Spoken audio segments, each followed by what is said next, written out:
पास जाकर एक बार भूपत मन माही भय गिलानि मोरे सुत नाही। एक बार ऐसा उनके मन में विचार आ गया, गिलानी होने लगी कि मेरे कोई पुत्र नहीं है। गुरु के आश्रम में गए, गुरु से अपनी जिज्ञासा रखी, प्रार्थना की कि महाराज इस प्रकार से हम दुखी हैं, 3 रानियां हो गई हैं और कोई पुत्र की प्राप्ति नहीं हुई है, कोई समाधान बताए। गुरु ने आशीर्वाद दिया, कोई बात नहीं है, जब जागो जब सवेरा है, आज आगे तो आज ही सही, भगवान करेंगे। 1 नहीं, 2 नहीं, 3 नहीं, आपके 4 पुत्र होंगे। और वशिष्ठ ऋषि की कृपा एक पुत्रेष्ठ यज्ञ करवाया गया और उस पुत्रेष्ठ यज्ञ में स्वयं यज्ञ भगवान खीर का प्रसाद लेकर प्रकट हुए। अब जो खीर हम घर में बनाते हैं और एक भगवान का प्रसाद बनाकर खाते हैं तो आप देखना कितना टेस्टी होता है। एक साधारण से लेके खाओ और एक प्रसाद को लेके खाओ।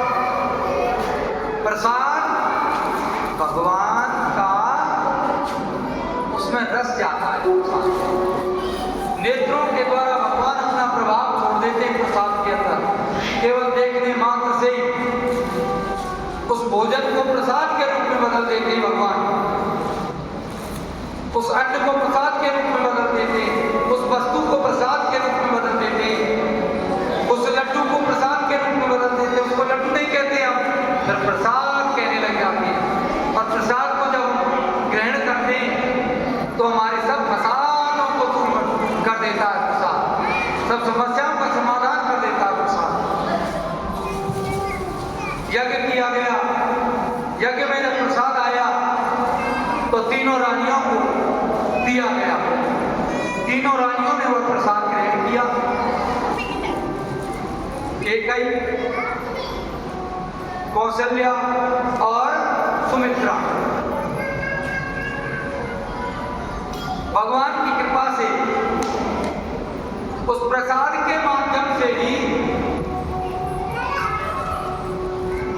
उधर में बालक गर्भवती हो गई और जब गर्भवती हुई मंद सुगंध पवन बहने लगे, शीतल मंद सुगंध हवा बहने लगी है। शीतल मंद सुरभि बह जाओ, हरस सुर संतन मन भाव,